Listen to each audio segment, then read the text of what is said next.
Hey everybody, welcome to Hit Rewind, the podcast devoted to fucking shit. I don't know where I was going with that at all. I'm Michael, the stupid one, and Jacob's on the other side, the sick one. Yeah, thank you. Hey everybody. Oh no, I feel like Cameron from freaking Ferris Bueller's Day Off. When Cameron was in Egypt's land, let's buy Cameron go. Well, it's probably going to hit all of us eventually, but Jacob does have COVID. But he got his shot, so he's better off than people who probably don't. Most definitely, yes. Thank you, science. Yes. Once I'm eligible for my fourth shot, I'm getting it. Especially if it's resistant to the Omicron variant. I want to say this. If you still think that getting the shot means you won't get COVID, you're not paying attention. You're straight up just not listening.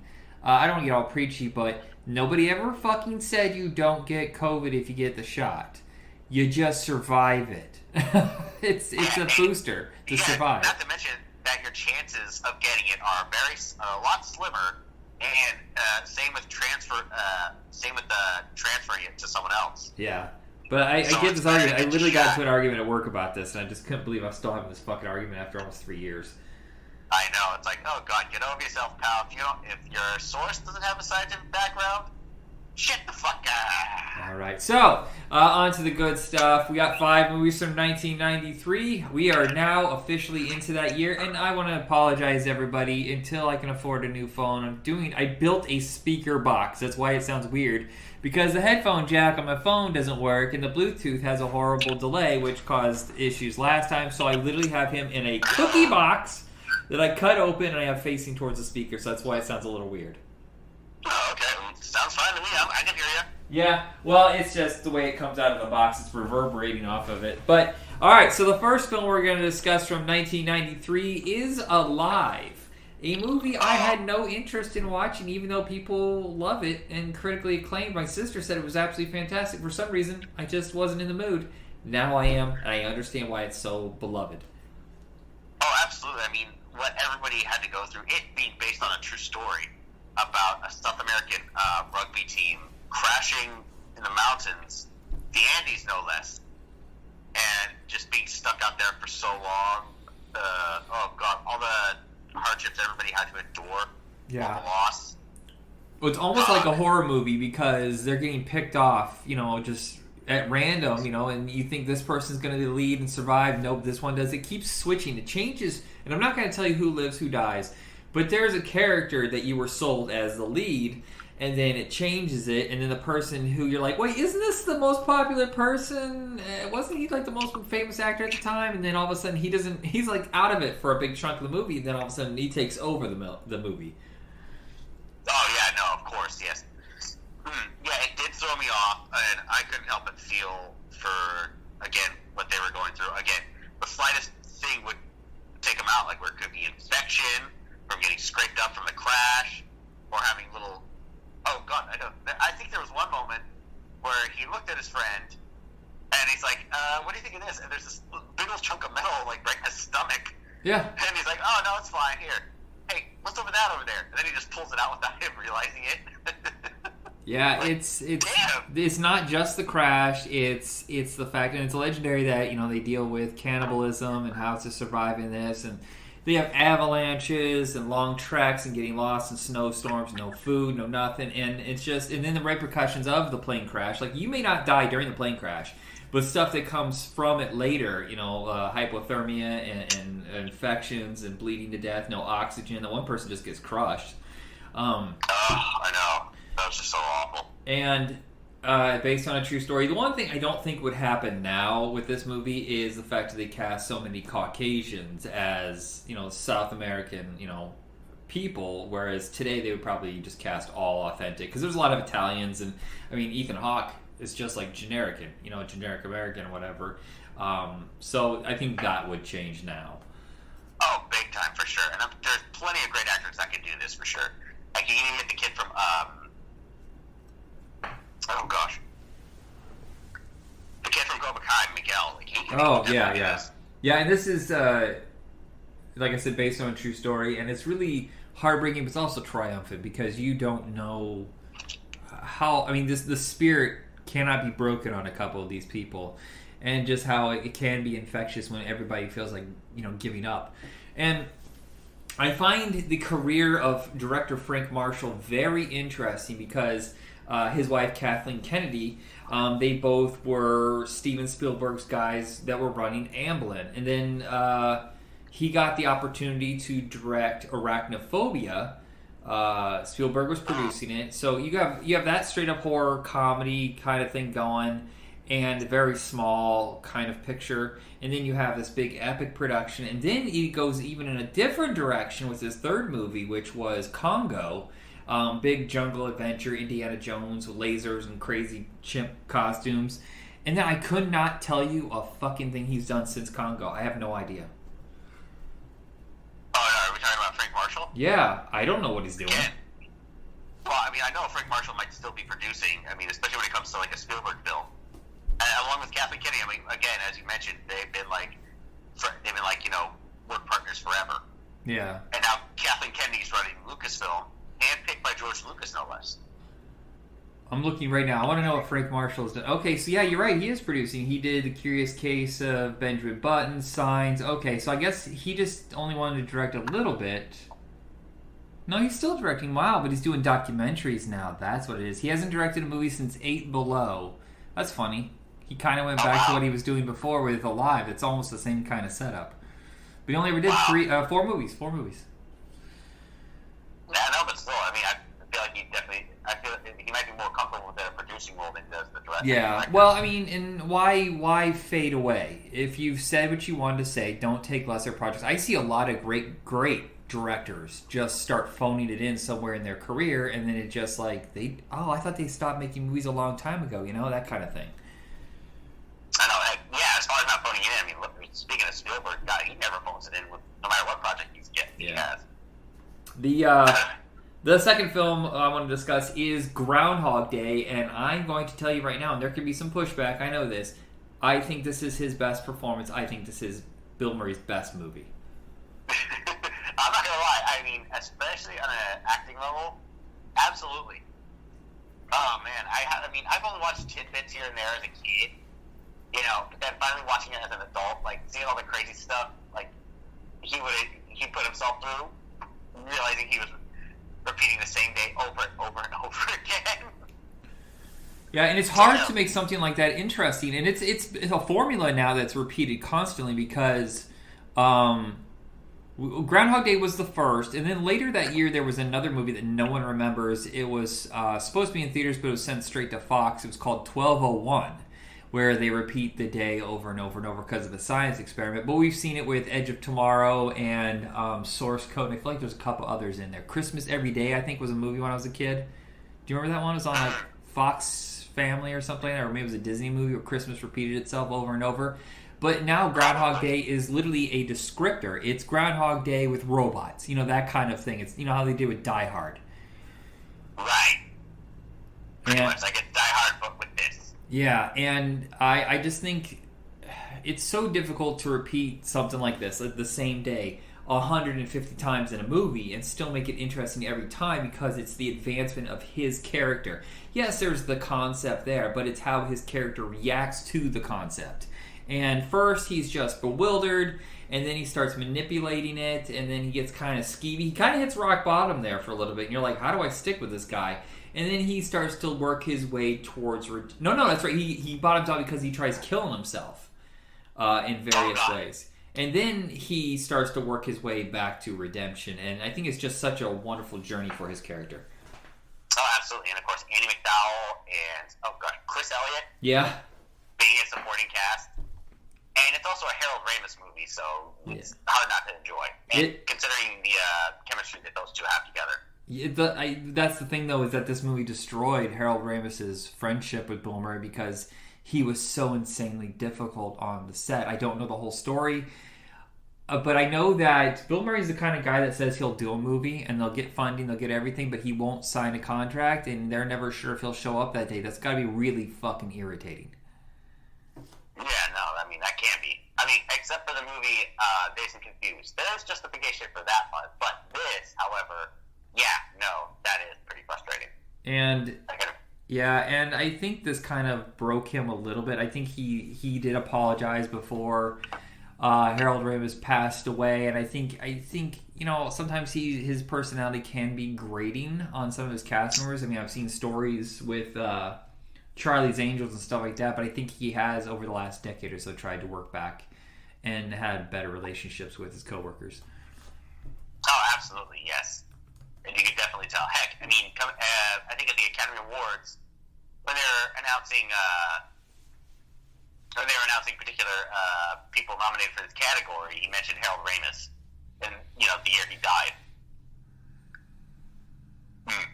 But yes, there is one scene where he's like driving with the Groundhog off the cliff, just like driving right off the cliff. I'm like, oh my god, he puts everybody on this crazy chase. Don't drive angry. Don't drive angry. That was the most ridiculous scene in the entire movie. And it wasn't typical. Yeah, like I said, it wasn't typical old school Bill Murray. Yeah. What's funny is I had forgotten that while Groundhog Day was still going very strong in theaters, then another movie had come out that everybody forgot about. I can barely remember anything, but it gave him a lot of critical acclaim, was Mad Dog and Glory. Have you ever seen this movie? Mad Dog and Glory. Yeah. You've probably never even heard of it. No. It's Robert De Niro is a schlub who happens to save Bill Murray's life. Bill Murray is a gangster, and he gives him one of his girls, which is Uma Thurman. And that's all I remember about it. But I remember all of a sudden they're like, oh, 1993 is the year of Bill Murray. He's such a great actor. And then it feels like Bill Murray backed off for a while. I don't feel like he starred in some movies for a few years. Yeah, sure. I wouldn't be surprised. I mean, I know he has his own little golf brand with his brothers. But as far as taking a break from acting after Groundhog Day, I wouldn't blame him. Yeah, it's a hell of a performance, great story, and it's got a lot of laughs and heart without being like super sappy, because he fucks up a lot and it's just a slow progression. There's none of that sweeping, I'm learning a lesson kind of thing, so. Right, yeah. But gosh, there was one guy who always gets me. Was it Stephen Tobolowsky? Bing! Exactly, yes, the insurance salesman. I mean, to have to do that every single scene, my God, my kudos to that guy. Hell of a... Ned Ryerson? Bing! Oh, man. Or when he's trying to avoid him, he runs through the puddle. He doesn't even care. Yeah. The next film I want to discuss is one of the greatest westerns I think ever made, and nobody talks about it. It has almost been completely forgotten, even though it did okay in theaters, was Posse. Yeah, this I hadn't heard of, but I mean, I do enjoy Mario Van Peebles and what he was trying to do with this movie, especially with the statement at the end, because it makes a whole lot of sense. Yeah, it's not the first movie to deal with, the main characters in a Western being African American. There was a movie called Buck and the Preacher with Sidney Poitier and, oh, doggone it, he's the singer. Harry Belafonte? Thank you. You must have seen that movie. No, I just love Harry Belafonte. Oh, okay. They did that together, and then there was a couple with Fred Williamson that he did during the 70s, but for the most part, it had been thrown away and forgotten.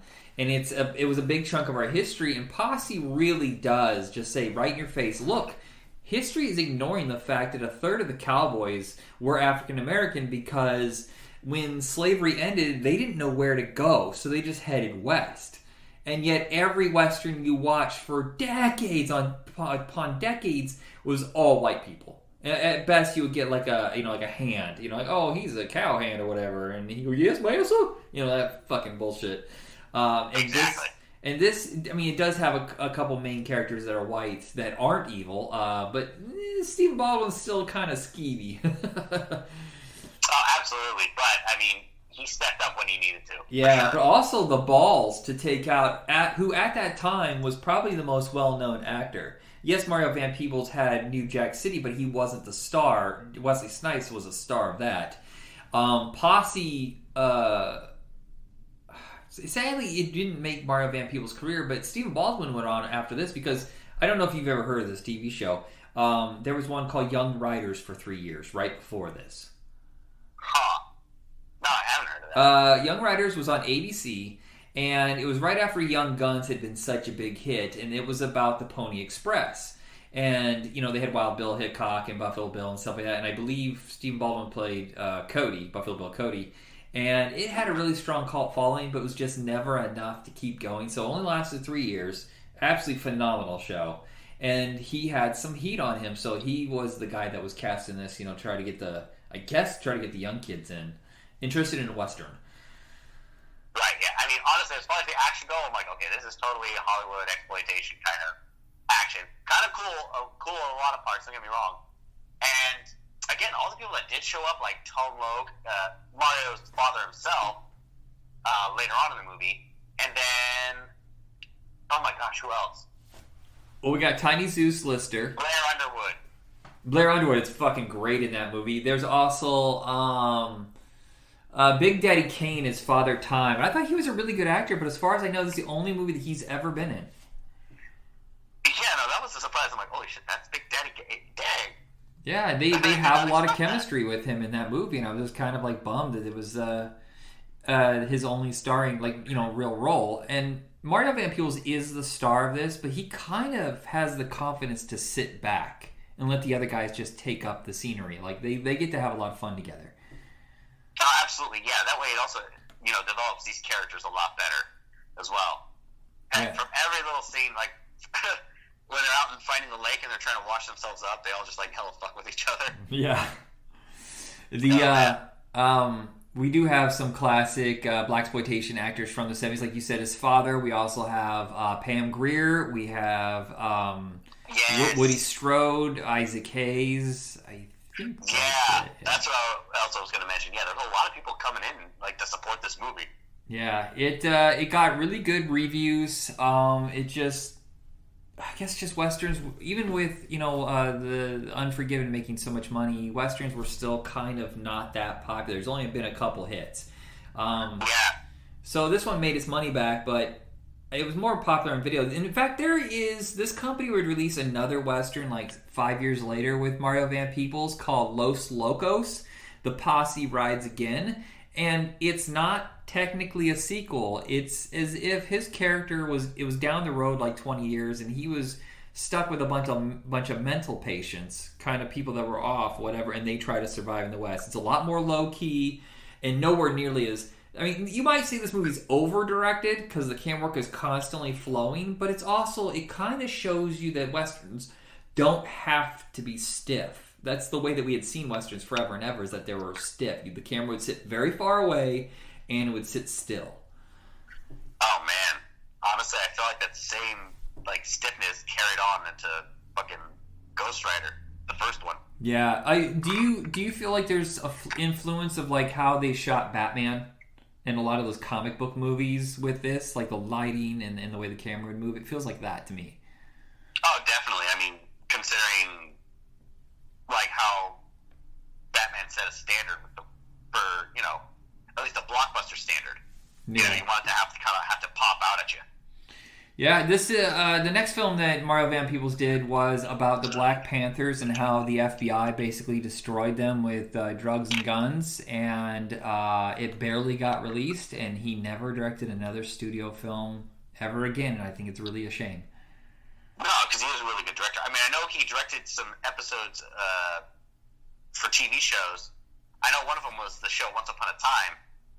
I think it was there was one particular. It was a particular character-centric episode with. Oh gosh, why am I blanking on his name? He was in Train Spotting. Ewan McGregor? Yeah, not Ewan McGregor. Oh god, the very angry one. Got me. I haven't seen Train Spotting in forever. Robert Carlyle? Yes, I think it's Robert Carlyle. Okay. Yeah, they even like posted a photo of them together and like, you know, working with the great Mario Van Peebles. Yeah, and like I said, I mean, I'm sure he still has some directing credits. No, his filmography is filled to the brim with movies that either they barely got released or they went straight to video or straight to cable, because he's done like 12 other movies. since then. But none of have really been backed by a big studio, so it's kind of a bummer. Absolutely. Yeah, but one of the biggest bombs in history, at least based on expectations, and I still think is one of the greatest crimes in history, to release it the week after Jurassic Park. You all knew, but they had the balls to think they could knock out Jurassic Park, and that's Last Action Hero. Oh god, yeah, no, that's bad timing. Honestly, this to me was like, honestly, I absolutely enjoyed it. I saw it a lot when I was a kid on HBO, and being a Schwarzenegger fan, I had to go see it.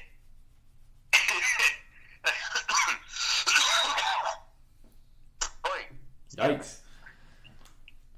Again, having to rewatch it again, I think it still holds up really well. I actually admire it more, considering like the change of the whole action hero genre. Especially when Arnold Schwarzenegger's character comes out into the real world. Yeah, the fantasy aspect of this movie I liked as well. Little kid gets a magic ticket, goes into the movie, brings the main action hero out into the real world, and he actually starts to get grounded. Yeah. Instead of that, plot armor alpha action hero can never lose. And feelings. He actually gets feelings after talking with his mom, Mercedes Rule. Oh, he discovers classical music. Yeah. Because all he had was rock and roll and stuff. Yeah. Well, and when this came out, I really, really wanted to see it, but the rest of my family didn't. And we went to movies as a family instead of splitting off in different directions. And they all wanted to see The Firm. And I will never let this go because The Firm is so fucking boring. And it was such a huge hit. And to this day, I'm confused as to why. I just don't understand why The Firm made $150 million and Last Action Hero only made $50. I've seen Last Action Hero 90 times. I love Last Action Hero, and I remember the complaints about it. I think Austin O'Brien is fine. I think that's how I would react if I was in an action movie and I was that age. They say, oh, it's such a stupid movie. Well, he's supposed to be in a stupid movie. That's the point. And then when he comes into our world, everything changes. The only thing I can kind of see is there's so much action in the first half of the movie when they're in his world. And then it slows down dramatically in the second half. And I think a lot of people were let down. But that's when the characters develop and then there's real world consequences. And they show you, there's not nonstop action, in real life. And you can't just jump on cars without getting hurt and all this stuff. And I just think you spend so much quality time with all of them. I love the plot twist. I love that it's commentary on action movies and it's spoofing the whole thing, but also spoofing Hollywood pop, the whole business of that movie premiere and stuff like that. I fucking adore this movie. Absolutely, same here. And heck, yeah, also, again, the comedic relief where it's his superior officer, how he finally yells at him at the end. Oh no, the funeral scene though, with when they were trying to use Jimmy the Fart or something like that. Yeah, exactly. And they put a bomb in his body. Oh my god, this man is not dead. And he was back. I love. There's so many MVPs in this too. Frank McRae, he was his superior officer. The one's always Slater. He's like an MVP. The steam coming out of his ears. Yeah, if you look at his filmography, it is just fucking gold. And Robert Prosky is the guy who's running the movie theater with the golden ticket. Again, filmography filled with amazing performances and just so many ringers that can just sell this movie. And I just can't believe it died such an awful death. Exactly. Yeah. No. Oh god. Charles Dance though as one of the main villains, and Tom Noonan. Oh god, yes. Oh, Tom Noonan fucking steals this almost. I mean, yeah, Charles Dance is great, but Tom Noonan is fucking disturbing. Oh god, yes. I mean, just by looking at his face. Yeah. And he really goes into that character. He does. And if you don't know who Tom Noonan is, I think probably his most famous stuff is usually him in makeup. Frankenstein's monster in Monster Squad, and then Manhunter as the Tooth Fairy, I think was the character. Yes, and of course there was RoboCop 2. Oh, yes, thank you. And I think he's in Heat. He's the guy who hooks him up with the map to the bank or something like that. But he's just one of those character actors. Absolutely. Oh yeah, and also the people, all the cameos in this movie. God, everybody was there. MC Hammer, Damon Wayans. Oh god, Chevy Chase, Jim Belushi, Van Damme. Yes. Oh yeah. And then Ian McKellen playing Death. That was a bit of a Oh surprise. yeah. Yeah, it's And a, Mercedes Rule. Come on, there's another MVP right there. Mercedes Rule always shows up to win. You know, she never phones in a performance. Sadly, she was only like a major actress for a very short period of time. She did win an Academy Award, so hey, you know, she has made her mark. Yeah. Oh yeah, Robert Patrick showing up at the T-1000, like, oh my god. I swear, especially after the success of Terminator 2, yeah, I feel like him making an appearance like was just that kind of crowd moment where everybody screams and shouts and celebrates. I love it when he argues that the cat that's voiced by Danny DeVito, he's like, he's a cartoon. I know, and he's one of the best people on this force. Exactly. I don't know where I got that Walter Matthau voice from. Yeah. Oh no, I was trying to think. Oh yeah, Rick Dukeman, like as Tom Noonan's agent. Oh yeah. Like he didn't play himself. I'm like, oh dang. I'm like, no, not Dukeman. You can't kill him. Well, he gets killed in Last Boy Scout pretty viciously too. Yeah. I'm trying to think. Oh god, and then there's a lot of good stunt people. Well, like Dukeman's also in Groundhog Day. Yeah. Al Leong. Oh yeah, Al Leong and Henry Kingi. Yeah, like, yeah. If it's there's a period of time where it's not a worthy action film if Al Leong isn't there. Yeah, exactly.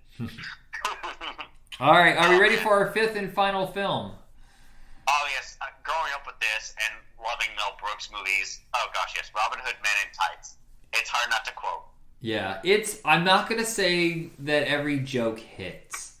There are some groaners in here, but I remember seeing this in the theater with my youth pastors, my sister, and a couple of her friends, and everybody hated this movie. They all hated it. And I was like, what? Yeah, what the fuck? Yeah, and Mel Brooks, he swings big. He doesn't have the success rate of the Zucker brothers. Well, I'll say this, eventually the Zucker brothers would start missing too, especially with basketball. There's a lot of groaners in that one too. But damn.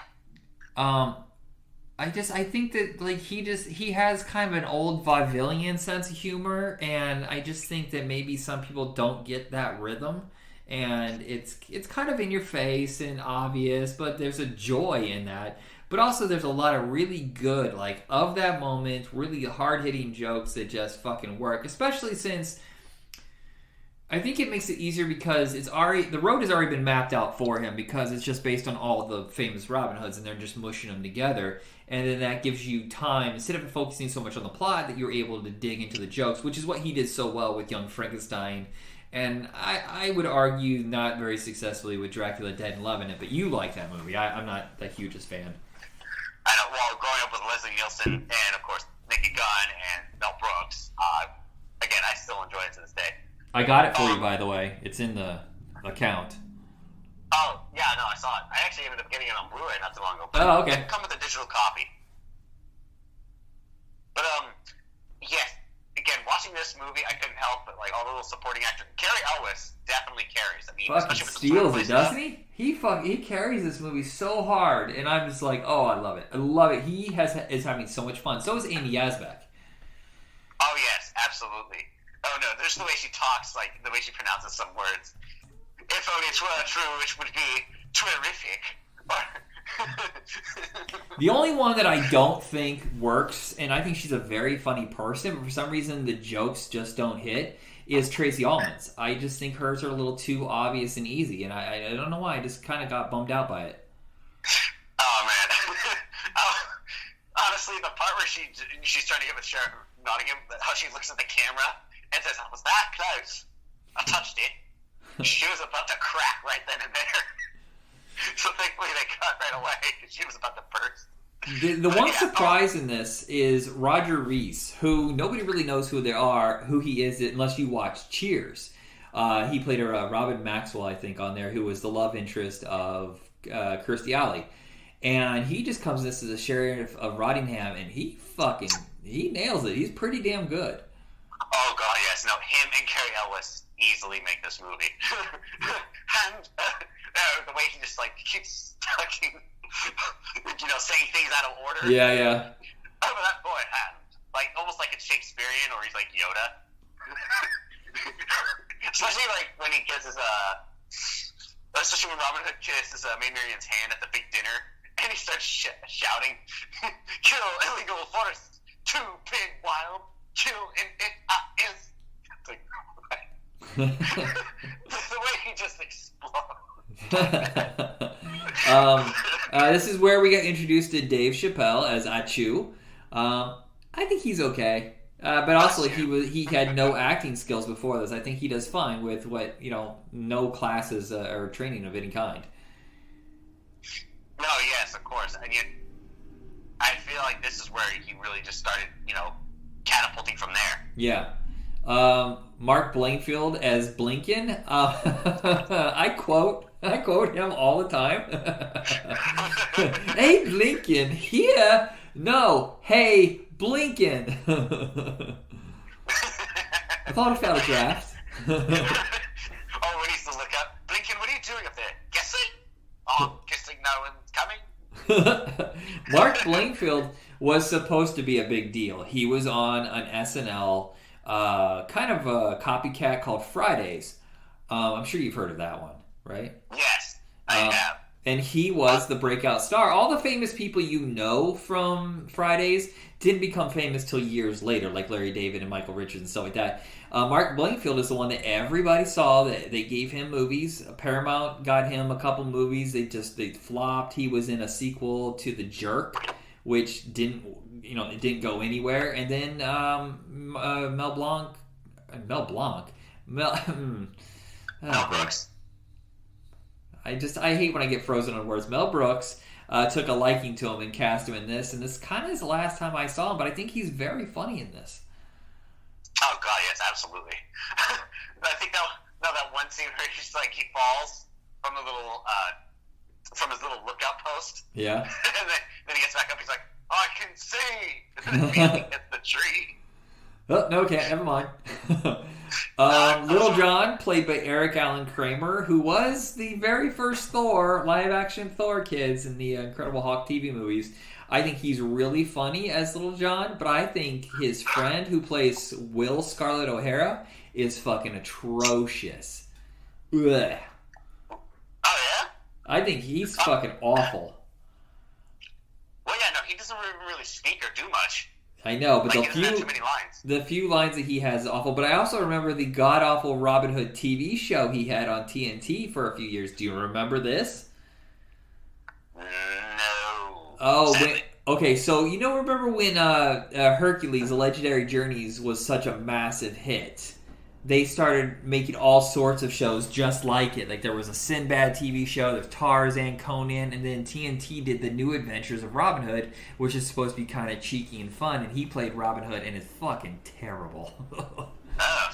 Yeah, so I think I have a little bit of spite for him on that one.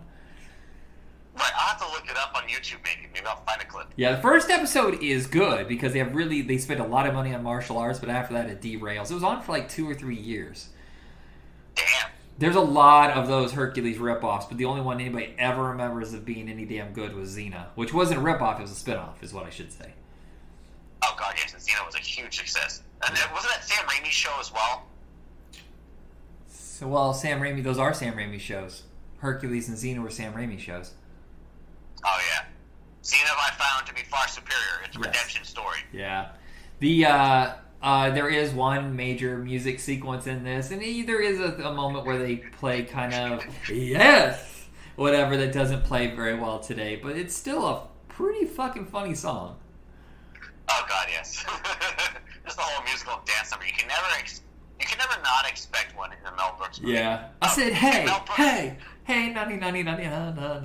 Oh yeah, like the little what do they call those in theater? Like people who tell you the story. Oh, like the bards? in the epilogue. Yeah, isn't that what they call them? Yeah, bards. Yes, that's what they were. They were the bards. And also, oh gosh, Mel Brooks's little part as Rabbi Tuckman. His first line when he comes in, "I don't like the way you're walking. You've been in the sacramental wine again. Verschnicket." Yeah, but I just remember I don't know if it was because the expectations were raised so high because we just spent like 2 years with, Hot Shots and the Naked Gun movies, and they were all just fucking hitting it on the head with just, the percentage rate of successful jokes in those movies are insane. It's so high. And then like this, it just didn't work. But I feel like 93 was the last year really of spoof movies where they were successful. This made its money back, and Hot Shots Part 2, while not as successful as the first one, made its money back. But then after that, it's just like Fatal Instinct. The third Naked Gun didn't do very well, and it just kept getting worse from there. And then we didn't get a reprieve until, Scary Movie? I think was the first successful spoof movie in years. Yes, Scary Movie. And you have to give credit to the Wayans brothers. Yeah. They saved the genre. The only problem is they hired two guys named Neighbors and Feinberg that would go on to do the rest of those kind of movies that weren't scary. They were like Date Movie and Meet the Spartans and Fast or whatever. Super Fast. Oh, gosh, damn yeah. it. Yeah. A lot of dumb, shitty spoof movies. But, however, I feel like the first one and the second one, they hardly contributed anything, yet they were still able to get, writing credits. Yeah. That could be. Yeah. Yeah. It's the Wayans brothers, Keenan Ivory, Marlon, Steve. Yeah, I just feel like the last great spoof movie maybe was Wet Hot American Summer. That was a long time ago. Yeah. I mean, I kind of like superhero movie though, so I'll count that. Yeah, but spoof movies all of a sudden, instead of one every couple years, we started getting 2 or 3 a year, and I think the jokes just weren't there to keep it going, and then the genre just died off for a while. Yeah, no, I mean, I guess there wasn't really anything too clever about it. It was all just kind of the same BS, especially as you mentioned, those two writers from the Scary Movies.